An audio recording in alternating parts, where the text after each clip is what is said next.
See you, Moose. Woo! Yeah. Good morning, Sai. Good morning, guys. Good morning. How are you? Good. Good. Where are you at? Where are you at in the world? Vancouver. Vancouver. What's it like there? Is it cloudy and raining? Today it's partly cloudy. Yeah. Sounds like here. How many days a year is it actually nice in Vancouver? You know what?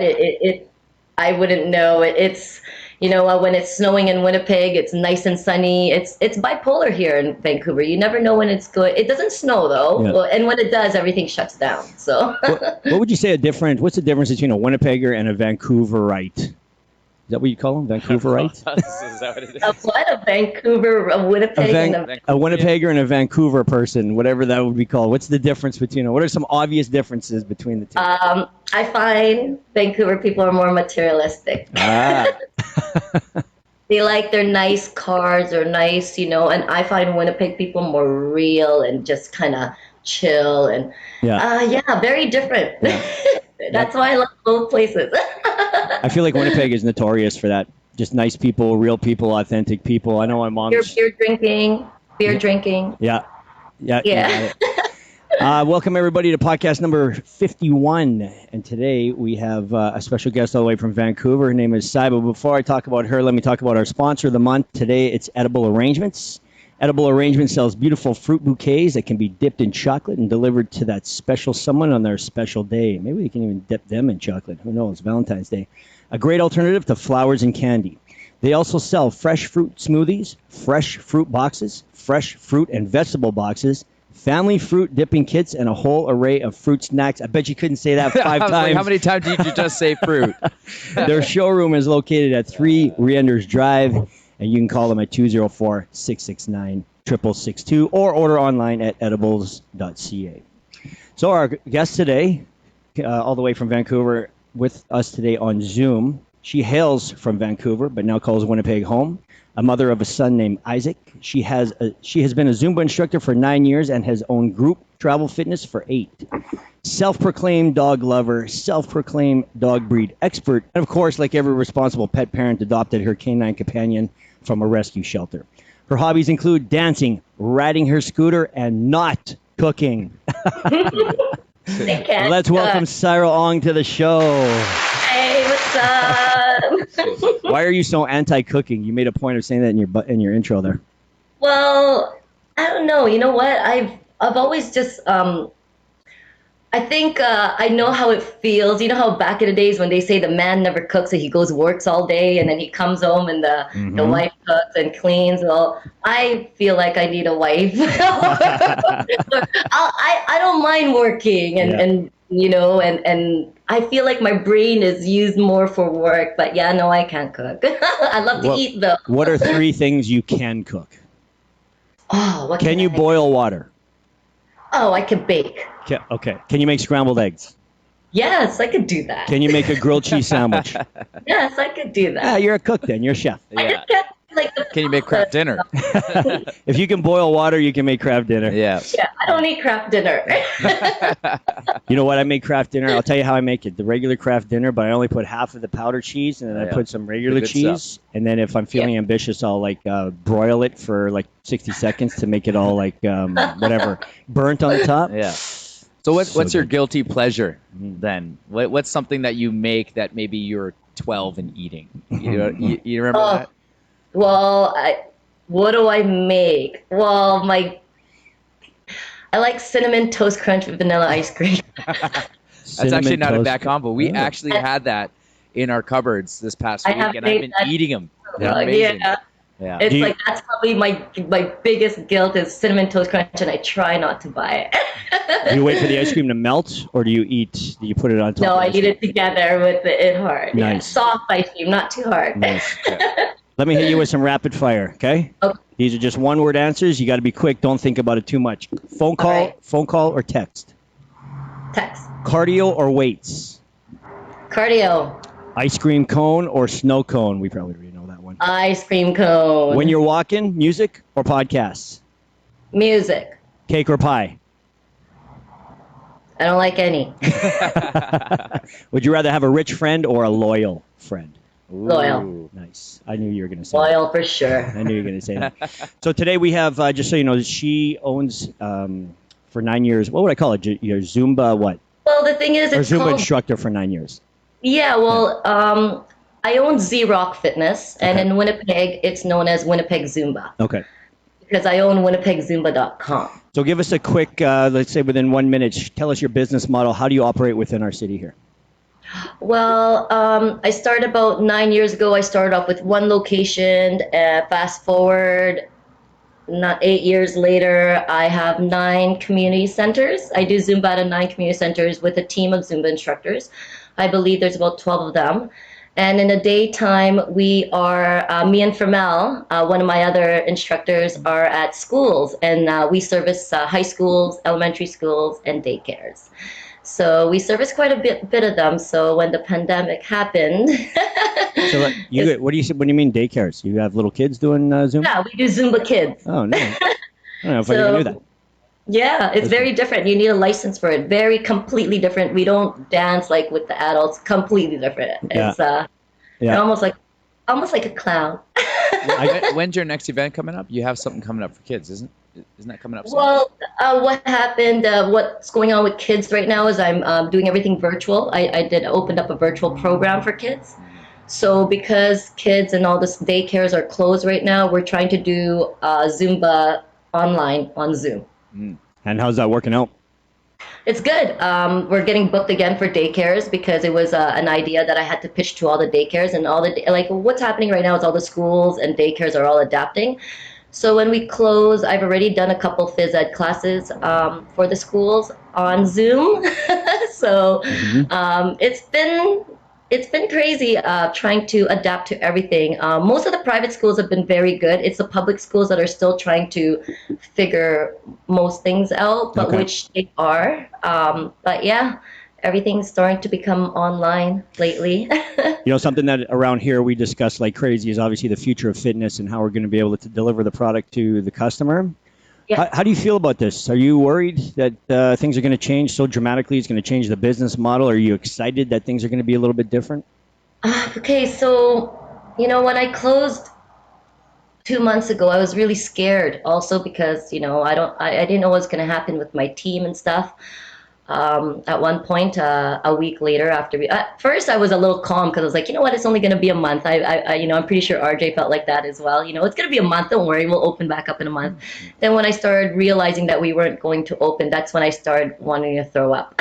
I would start I would wake up and I'd be like, oh my gosh, and this is before CERB also happened. So I started getting a little worried. There was one night, actually one morning I woke up and maybe all day I cried and because I didn't know what was going to happen. And then, I'm always on Facebook. I kind of, I think everyone started being on Facebook after and I started seeing a lot of instructors go virtual. So I kind of, wanted to see what was going on and how that was, how that was taking off. And I saw a lot of instructors actually doing well with it or, I'm part of a Zumba group. So they're saying they really enjoyed it. So I finally, after 2.5 weeks, I finally got off my ass and I was like, you know what, I need to put my team somewhere. I need to do something for myself as well. Right. So, and I have all these students waiting, what's going to happen to their pass. So, I got everyone online. I emailed everybody and I just said, hey, let's go online. Did a free week trial. And, I believe this is going to be something really new for fitness instructors. The fitness instructors who work for gyms and, I feel for them because they're all waiting to go back to work, right? Group fitness instructors like me who have community centers who've done, who are self-employed. This is huge for us. I believe 80% of us won't be going back to renting places and going back to gyms. And the virtual world has been huge for me. And I'm really happy I was able to pivot my business and get everyone virtual. Am I going to open back live? Yes, I will open back up the community centers, but I don't think I'll be opening up half of them. Oh, really? Yeah. But you're looking at it as a positive thing, right? It's a positive thing for the instructors. I believe it's great for the students as well, for anyone who's missed their classes. It's very convenient as well. I like taking a shower right after, and I don't have staff calling in sick anymore, and or car problems, and everyone's on time, and like gas. I don't. It's just. It's huge right now. It's huge. It's different. Yeah. It's funny how you realize just how much money you have to make just to work and have a business. But if you cut out so many of the things, you don't have to work as much or do as many things, right? Well, and to be honest, I've told my staff, and they could see how happier I am, because when you have 9 community centers and maybe 3 or 4 of them aren't full, but you still kind of want to get them going because you know what I mean, it's your business. It's hard. And now that I'm not paying rent at these community centers, I'm actually making extra money that I deserve.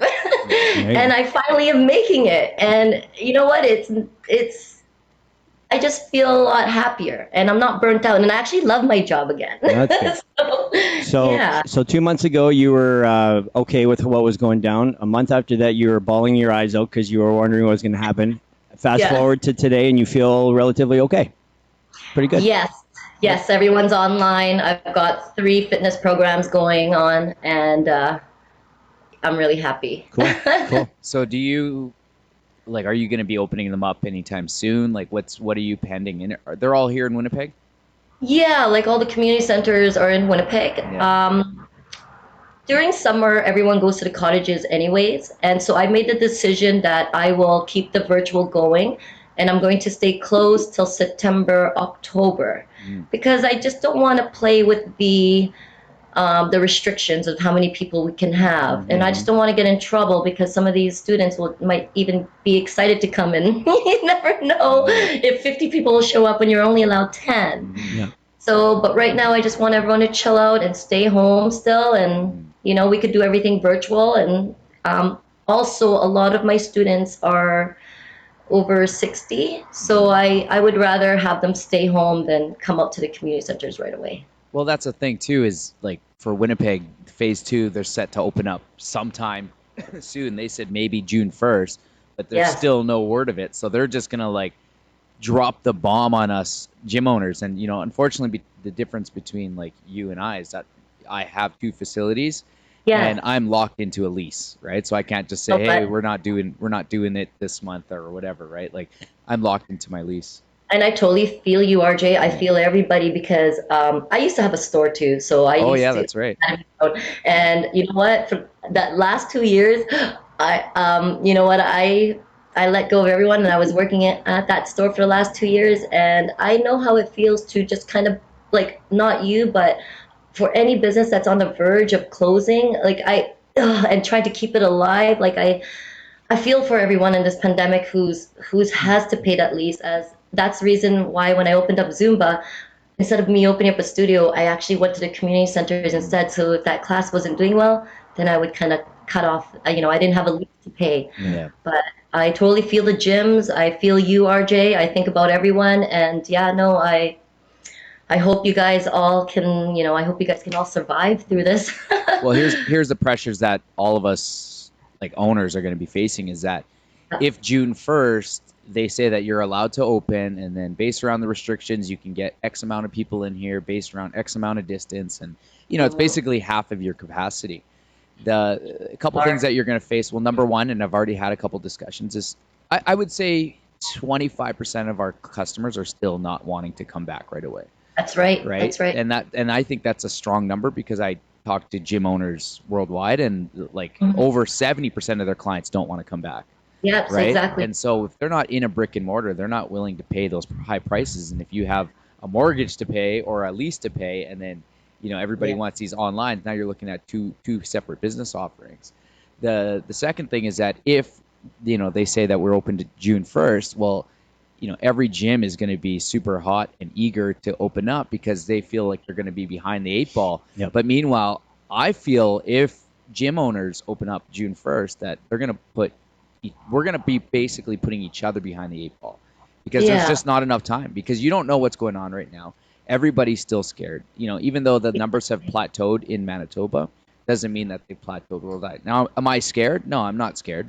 But if you open up and one person comes from Ontario, because remember, everybody has cabins, and we're right next to Ontario. One person goes over there, they catch it, they bring it back, they expose it to your gym, and next thing you know, your gym gets blackballed. Do you know what I mean? And so, like, but as a business owner, you're also put under the pressure of, like, if you don't open, what are people going to say? Yeah.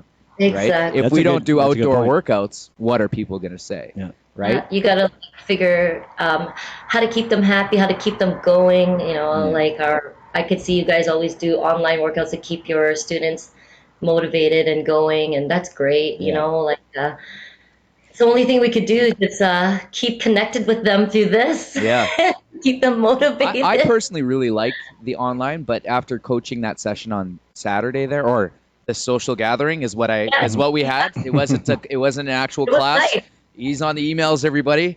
It wasn't an actual class. We just gathered a bunch of people and we happened to work out. Yeah. So nice to see everybody. I bet. It was actually a lot of fun. Like, I'm sure you felt it. Like, you started that session off. Of course. And, it brings you just from when we coach, we go from like a 7 to a 9, but never really a 10. Yeah. Right. Yeah. When we coach, we go to 11. Right? In front of people, you mean? In front of people. Yeah. And you can see people, you can call people out. Yeah. Right? It is, that's what motivates me to keep these things open. It was just having that experience. As much as I love the virtual and it gives me more time to work on other things.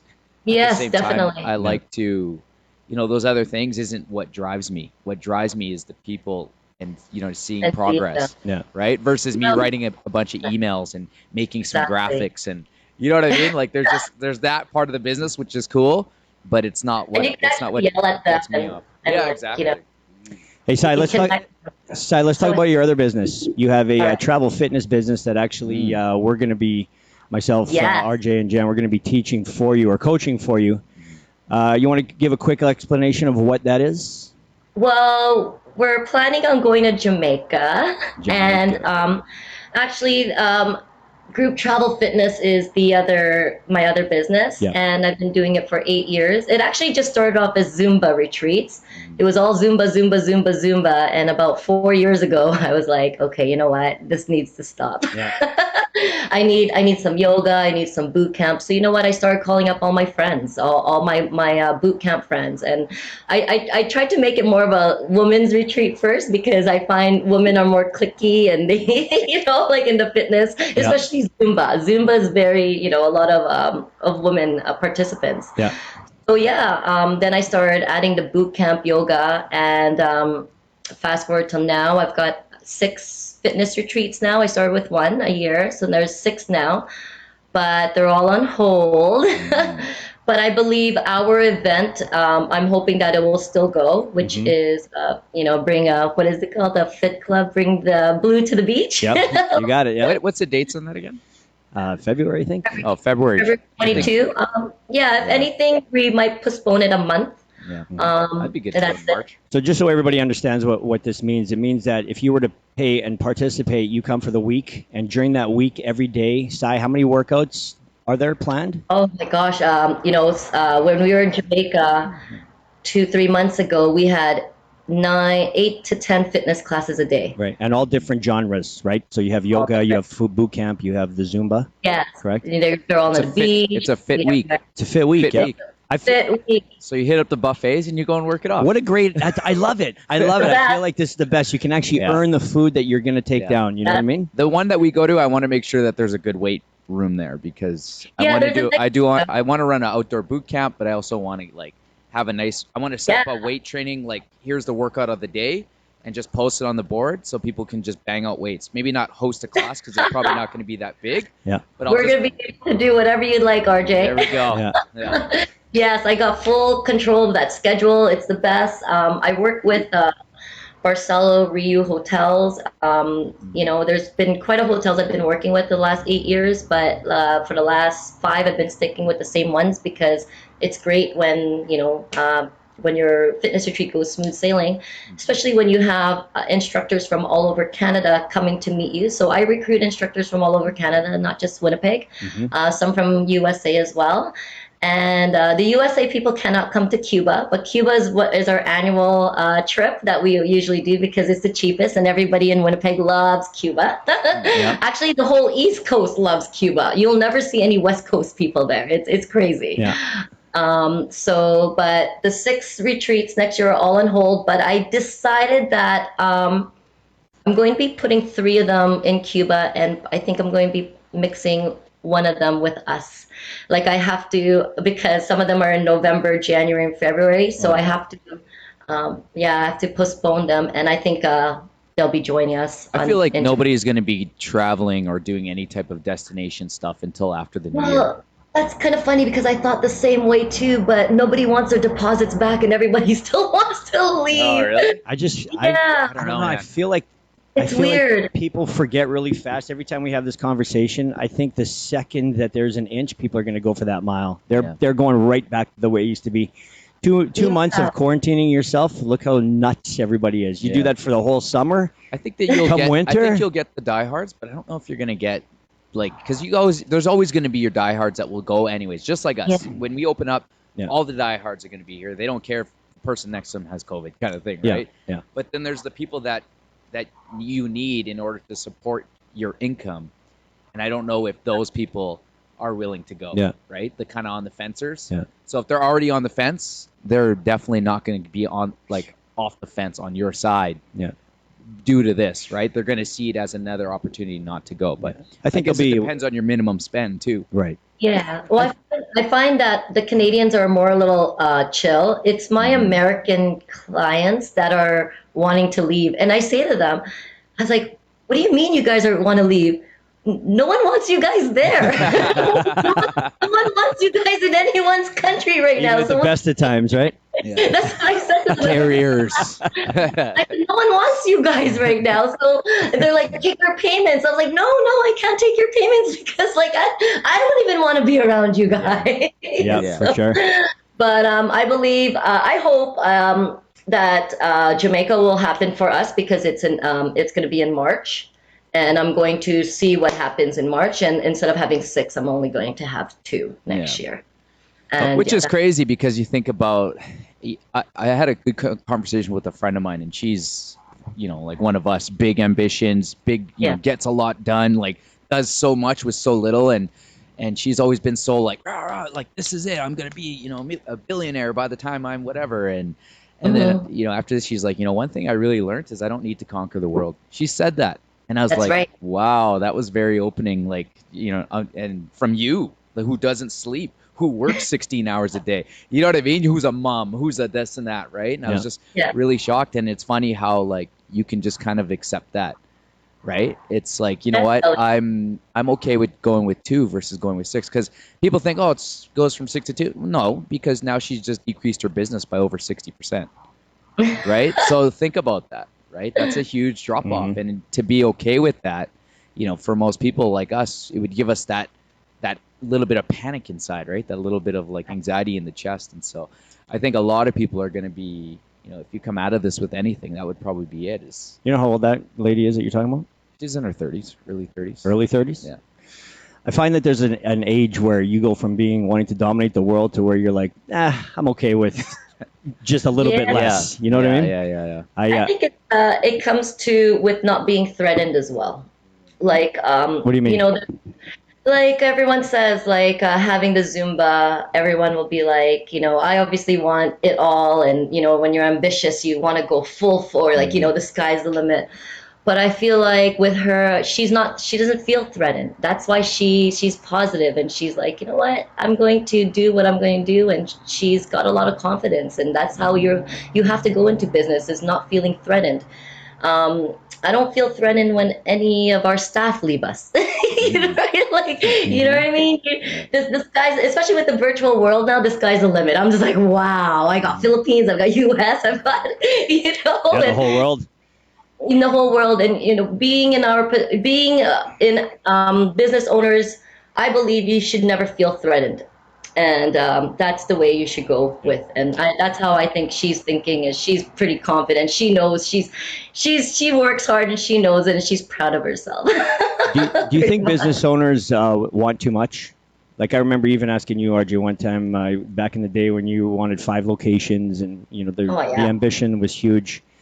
And I remember asking you, so when is enough enough? You know what? I think it comes to a point when you know when enough's enough. Also, when you look at your bank account, right? Yeah. You know how much to spend. Like for example, last month I was going off on Facebook ads, right? Because I need the virtual. It's virtual. Yep. And I ended up opening up that kids program, and you know what?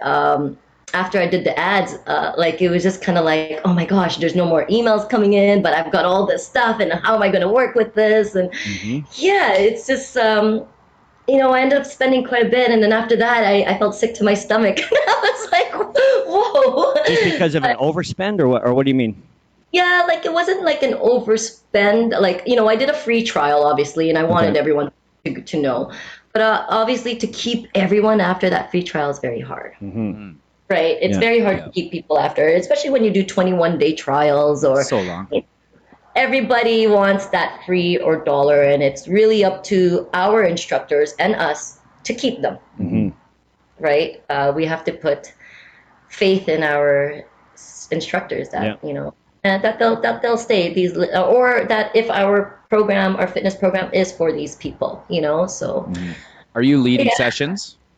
I'm sorry. Are you leading sessions? Yes, I am. I have to, and I actually love it because when I had the community centers, I wasn't working as much. But now that we have the virtual, it's easy for me to wake up 5 minutes before class, tie my shoelace, maybe brush my teeth.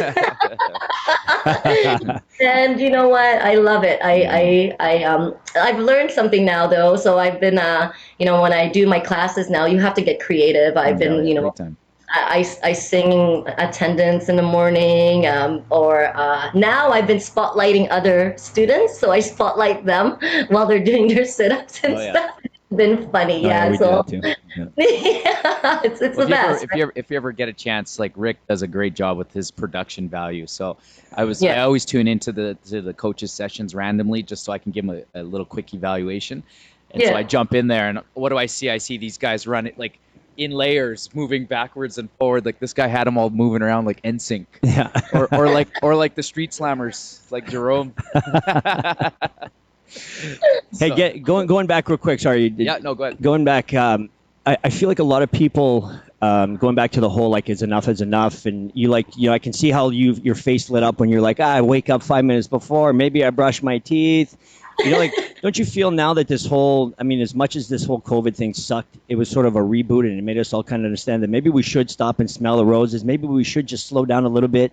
Like you're right before, as far as being threatened. I felt like prior to this, it was always, how much time can you work? How busy can you be? How much money can I make? How much, how can I take down the competition? It's always fierce, and it seems angry. And now I feel like everybody's kind of just chilling out. As much as I hate that this is all gone down the way it has, I really appreciate and I'm grateful for the outcome of it, or at least the perceived outcome. Having said that, I'm also a firm believer that people forget real quick, and I just fear that it's going to go right back to the way it was immediately. Exactly. So here's what it is. I 100% agree with you, Rick, but here's the thing why people are going to jump back is because they're going to see other people, and other people are going to jump right back into it. And so through social media or through, like sometimes somebody will tell me something and it just triggers me. And what I do as my response to that is like, they tell me something. Now, back in the day, I would take that and I would like turn that into anger, and it would just eat me up, right? Now I took it and I'm like, hey, like this is a competition. I need to compete. That's just who I am. But now I have a healthy relationship the way that I compete with others. There you go. Whereas if you were to rewound before COVID, my relationship would be, I hate you, you're dead to me, and don't talk to me. And you know what I mean? And so like you and I had a fallout, right? Like you and I had a major fallout. We did. A lot of people that know us would say like, why is RJ and Cy in the same room. And through this COVID, I said, you know what, let's open it up and whatever, right? Like Definitely. let's let it be bygones kind of thing, right? Definitely. And so for now, when people tell me stuff and when I see stuff, it triggers a good, healthy competition in me. Yeah. And so what I would suggest to people is that if they don't want to forget so fast, don't let other people influence you, right? Exactly. So if gyms open up and, gyms are doing this or Zumba, somebody's doing this in Zumba, you don't have to be so reactive and do what they do, even though it crosses lines for you, right? And so when people want to just ease back into reality, it's like, well, don't feel pressured just because somebody else is doing it. No. You know what I mean? Because that's how you're going to forget. Yeah. But I think that's just how people work. Yeah. So let those busy bodies be busy bodies and burn themselves out and stress themselves out and live the rest of their life already half in a grave. You live above it. Yeah. Recognize it, realize it. Don't let it upset you. Don't let it influence you. Move on. Crush it. Mm-hmm. That's why I think those people who are hesitant to come back. So you're going to have, say, the 75% that are going to be gung-ho, and it might only be 50 because of the rules that we have to follow. Yeah. But that last 25% are going to see it. They're always going to be 1 week behind. They're going to see it. They're going to start seeing what we do. They're going to start getting excited. Yeah. They're going to see that no repercussions come. They're right back to it. Yeah, we're not, and that's the thing is we have these social gatherings, right? Social gatherings, and if people want to come, they can come. I'm not upset that you didn't show.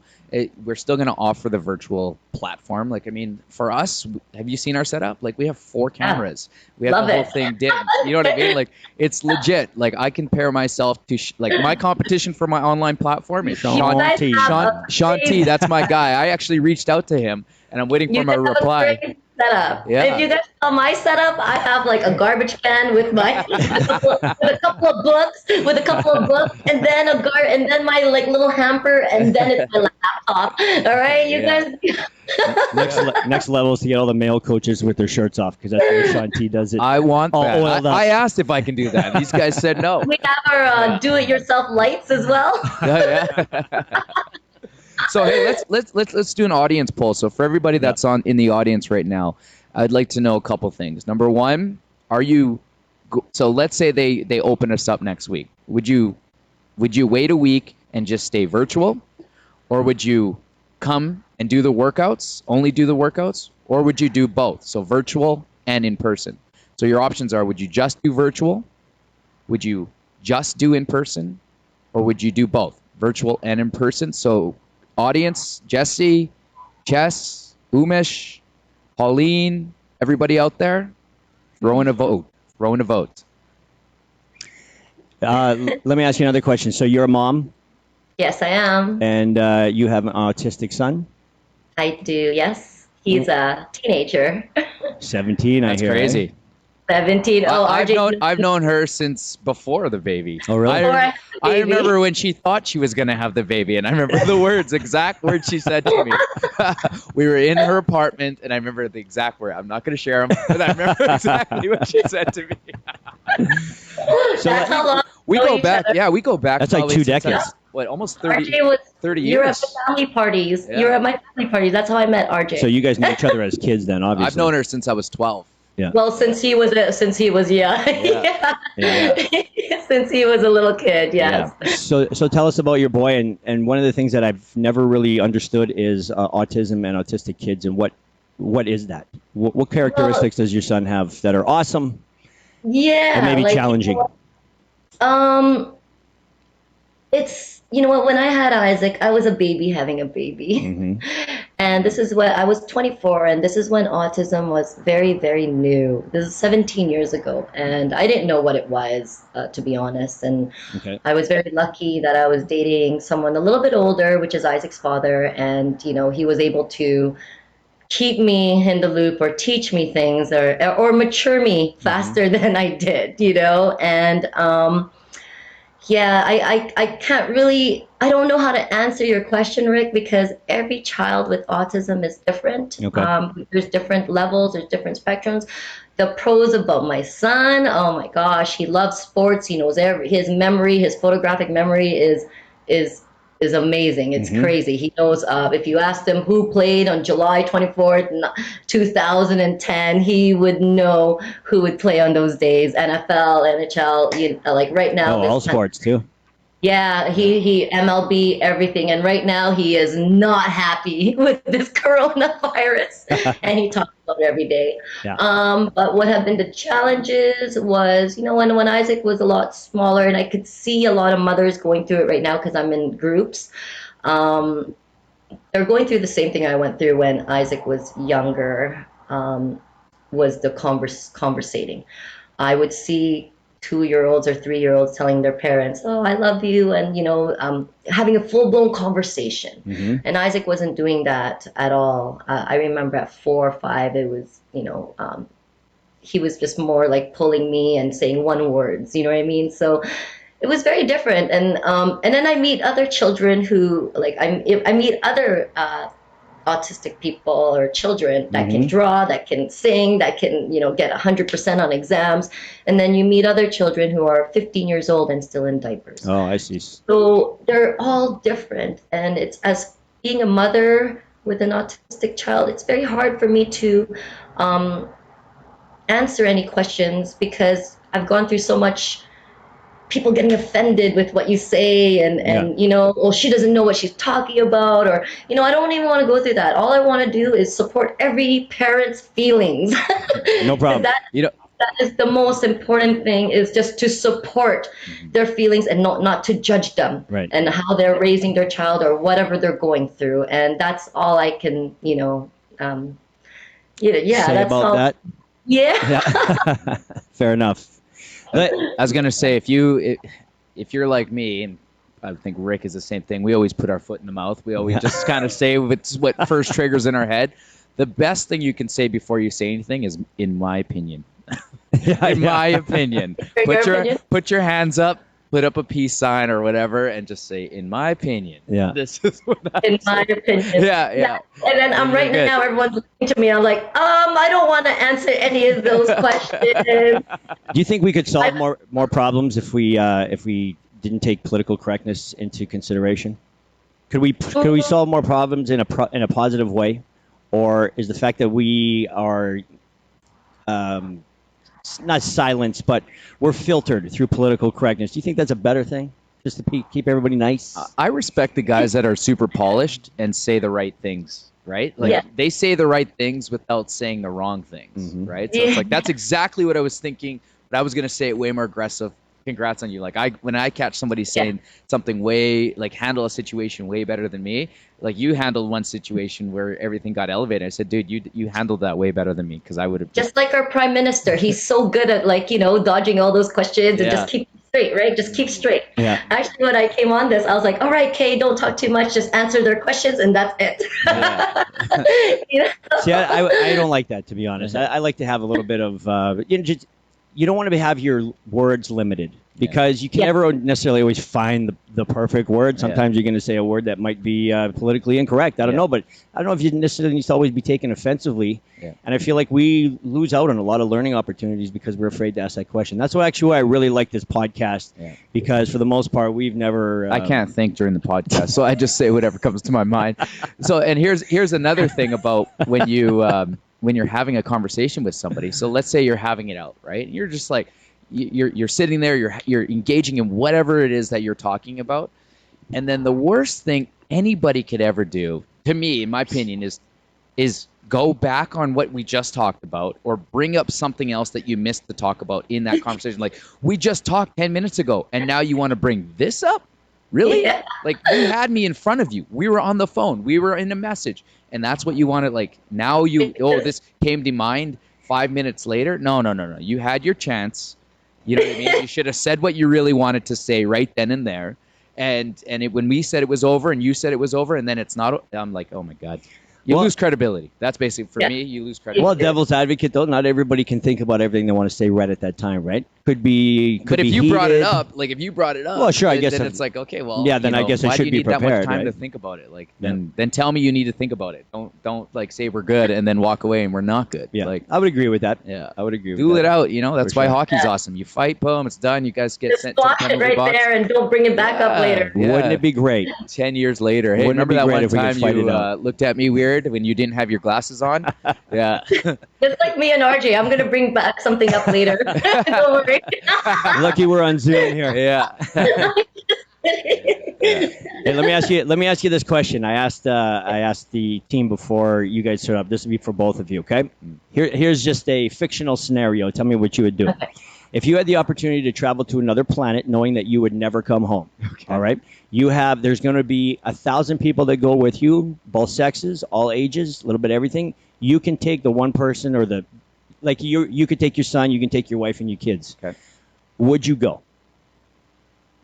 So at this age right now, would you go to another planet? And of course, you would be in charge of exploring this planet, growing the planet, making history. Is that something you would do, or would you stay here? Well, it depends. How am I going to be living out there? Good question. You're going to be living with all the conveniences that you're already used to. However, you're never going to see the outside. You're not going to have fresh air. You're going to be within a dome or however you would live. Is that something you would do? So you're saying we go to this planet, we could bring our one person? You can bring your wife. So you specifically, you bring your wife and kids. Yeah. And that's it? That's it. No. But you're going to have, but there's going to be like 1,000 other people. Oh, there's going to be 1,000 other people? Yeah, so you will have a community of people. Okay, well, one question. Is there internet? Yeah. Is there Wi-Fi, Rick? Not internet. Is there Wi-Fi? That's a good question. I don't want to pay for internet. Okay, so let's say there is. Yeah, no, there would be, because you have to communicate back to Earth. You are responsible for building a community and growing this little community into a city or to the next planet. So would you spearhead this project? What's that? How much money am I going to have to build this whole? You're not getting paid, but you don't need money anymore. Everything is funded. Yes, I would. I think I would too. Yeah, why not? Why not? I mean, that would be the ultimate vacation. It's like building a business without any overhead. Boom, done. How about this? If you two go, I'll come with you guys. Yeah, exactly. Yeah, it'll be fun. You gotta have fun. And if we screw it all up, whatever, we'll just come back. Yeah, you just step outside the pod. That's it. No, there's no coming back. There's no coming back. You can never come back. If you go to this world and you make it into a terror, you're screwed. That's right. Oh, so okay. you create what you create, and you got to live within it. So you say yes, say yes as long as we go. Yeah. Okay. Yep. I got it. Yeah. Down. We got Zumba, we got boot camp out there. We could do this. Fried chicken. I wonder what it'd be like to live with no gravity. That'd be great. Or would that be awful? Imagine floating around. No gravity would be. I guess you would adjust if you didn't know any difference. You'd lose your muscle mass real quick. Oh yeah, that's why they do those like weights and stuff, right? Yeah. But how would you even lift weights? Like what? They have there's a method.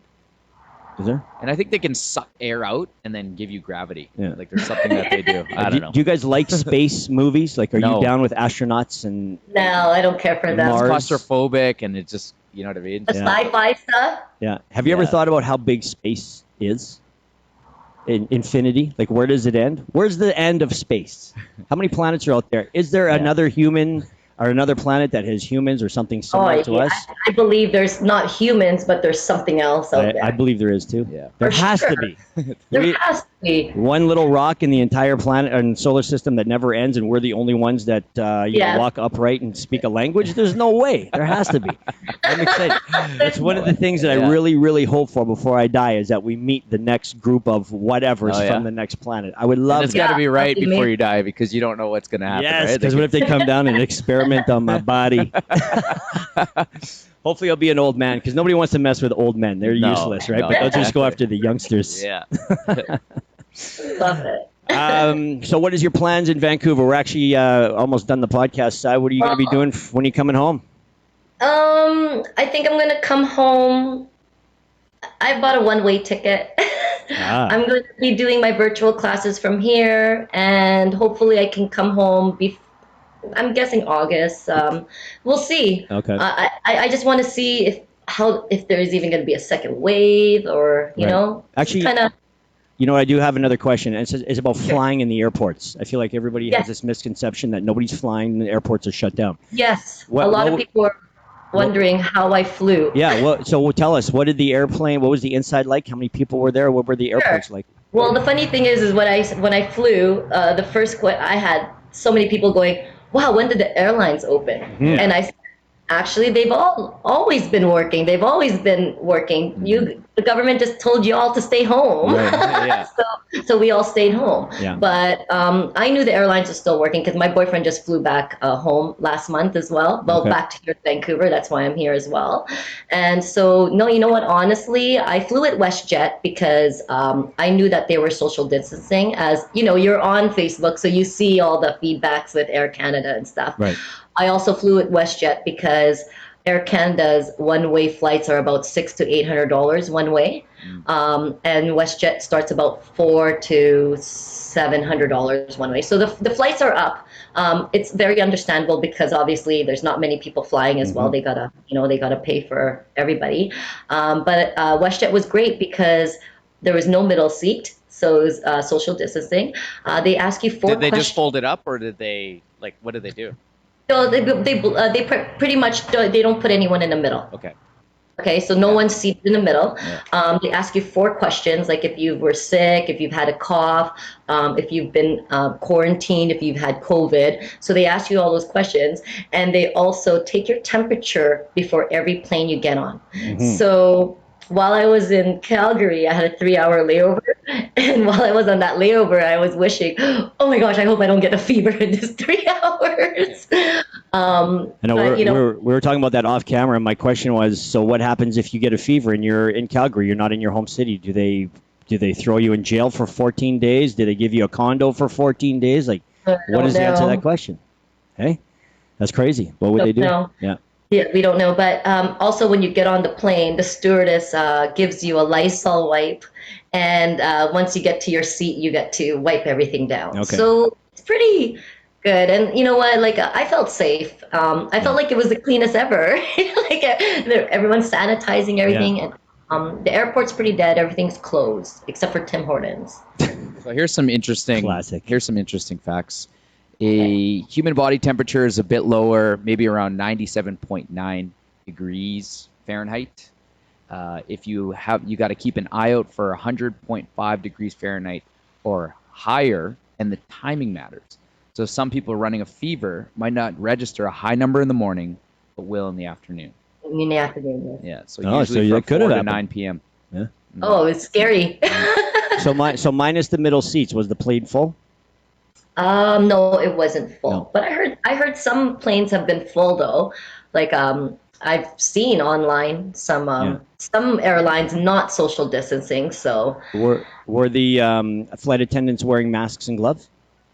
Yes, they were. And was there coffee service, food service? Nothing. Nothing. Okay. When you get to your seat, you already have a water and your pretzel and your cookies. There's no service throughout the plane. Yeah. So they already give you your bottled water and everything before you. So here's some things. I was just on a Zoom call with a bunch of other gym owners, and the ones that have opened up, they said that the majority of their clients aren't wearing masks because they're just so uncomfortable, number one. Another guy said that he had a great conversation with the client who's a doctor, and the doctor has to wear the masks all day. I know when I got my physical, he put his on, and the doctors are ending up with headaches. So there's like some major health risks with wearing these masks, not just normal living, much less doing some type of exercise. Yeah. So Tony actually wore a mask at the workout, so it'd be interesting to see his feedback as how he felt. Yeah. I know I personally couldn't do it. I had to wear a mask for my haircut. That was the first mask I've ever worn. I felt it was awful. You know, I mean, I was trying to catch up with my hairdresser, so speaking in a mask is challenging in itself. But I felt that after about 20 minutes, I was starting to get very overheated. And as soon as you get overheated, you start to get uncomfortable. You're sweating. And I was just sitting there. Like, I can only imagine if you had to walk or do anything, walk up some stairs, as soon as you get your heart rate just a little bit elevated, it would be the worst thing ever. The only thing that I found kind of pointless or hypocritical is, for the most part, every time I looked at somebody, they took their mask off briefly, momentarily, right? Take the ear off, scratch your ear, breathe a little bit, touch your face. So I don't know. I mean, it didn't seem like it was overly effective. Nobody wore it 100% of the time. I'll tell you this. The other day I was around somebody, and this girl just up and sneezed into the air, like right next to me. And I'm like, what happened in the past 75 days that you just don't realize to cover your mouth? Yeah. You know, even just put your hand in there, but just this is all up in the sky. And I'm like, damn. Yeah. It's like, what is the matter with you? Like, I'm not worried about catching it, but I'm just like, at this point, you would think that people would know. I get it. You can't. It's unavoidable not to touch your face, but to openly let out a sneeze, you can feel a sneeze coming on. Yeah. You can control whether your head goes up or whether it goes down. You know what I mean? Man, and we're gonna have to put out these reminders. Like, not only are we gonna have to remind people how to do proper form and working out, but hey, when you cough, can you just cover your mouth and would you mind washing your hands after you go to the washroom? Is that too much to ask? Yeah. Like, I know the subtle reminders. Anyway, Sai, thank you for coming on to the podcast. Thank you so much, guys, for inviting me. I had a great time. Thanks for coming. Make sure you have a good time in Vancouver. Get outside as much as you can, I guess. Get a tan. And we will talk to you in a couple months. I know, right? We'll talk to you in a couple months when you get home. So dance it out. We're almost done. Bye, guys. Thank you. Yeah. Awesome. Nice dance. The thumbs. Nobody knows how to dance while they're sitting. Yeah.